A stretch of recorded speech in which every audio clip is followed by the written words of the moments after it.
Welcome to our futuristic classroom. Meet Bitey, our friendly robot teacher ready to explore Python string functions. Let's start with .upper. Look at hello. What happens when we use it? Wow, it turns into hello.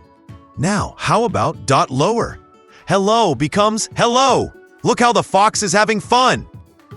Let's count this. How many A's are in banana? Let's see. Wow, 3.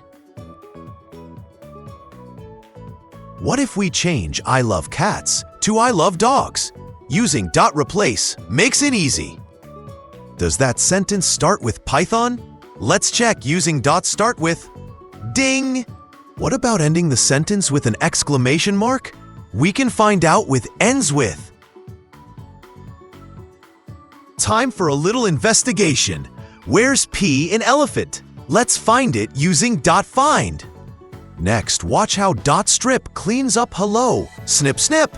Now it's just hello. Let's break I love Python into words using .split.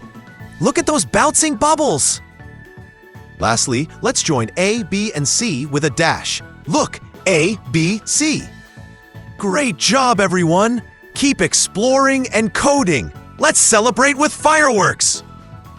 Awesome.